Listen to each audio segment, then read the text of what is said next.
Hello everybody. In today's video, I'm going to be discussing whether or not the Beatles were actually good people. Now, the short answer is no. There's a pretty wide record of all them doing drugs. A lot of them either got divorced or divorced their spouses, did not have good relationships. So, yeah. In 1964, Bob Dylan gave a couple members of the band marijuana or cannabis or grass or whatever you want to call it, and then the few members they did give it to actually ended up giving it to the other members, which did encourage lyrics to the albums such as Rubber. So 1965, John Lennon and George Harrison both tried LSD, or otherwise known as acid, and then later Paul McCartney tried it, and he admitted to it publicly on multiple occasions. And a lot of people, and according to a lot of people, that really ruined his public appearance. Now, John Lennon did physically abuse his first wife, Cynthia Powell, and he ended up leaving her. And then when he got married to his second wife Yoko Ono, his relationship got a lot better, and he ended up becoming a devoted parent and husband, and spent a lot of time with his son. George Harrison's first marriage ended in a horrible way that I actually cannot believe. His first marriage to Patty Boyd collapsed when he had an affair with his bandmate, the other Beatle, Ringo Starr's wife.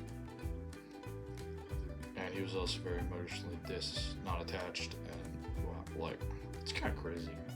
He slept with his best friend. Ringo Starr's first marriage suffered a lot in the first years of the band's breakup due to his severe alcoholism, but he later became sober and is now happily married to an actress named Barbara Bach since 1981. So good for him.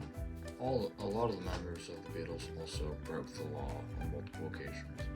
In 1960, Paul McCartney and one of the original drummers, Pete Best, were arrested for suspicion of arson, which is like when you set a property on fire, and they allegedly started a fire in a concrete corridor, and they spent a few hours in jail. In terms of drug offenses, John Lennon and his wife Yoko Ono were arrested in 1968 for possession of drugs, and Paul McCartney had multiple drug-related arrests.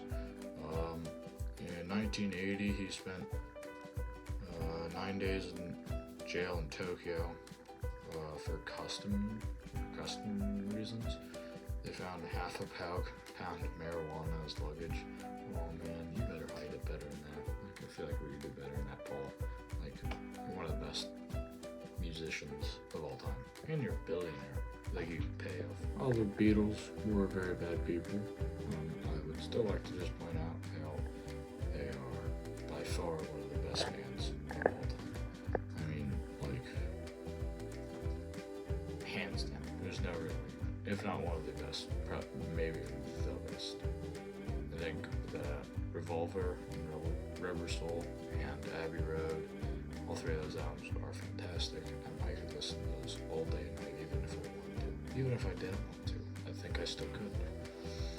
So yeah, also two of them are household names, Paul McCartney and Ringo Starr. Everybody knows who Paul is.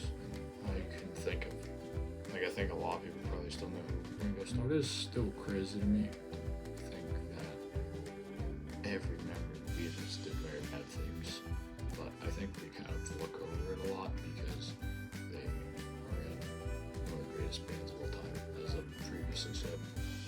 So, I had heard that they had done some bad things, but not until today I'd actually done research on it or actually listed off the crimes that they did. I mean, I think I heard that they all cheated on their wives, and they of course all smoked from it was the 60s and 70s. So smoking was actually encouraged by doctors when they were kids. So I also do find it crazy how John Lennon was shot by one of his fans while he was walking home. The fan was actually just at his concert and beat John Lennon to a bus stop where he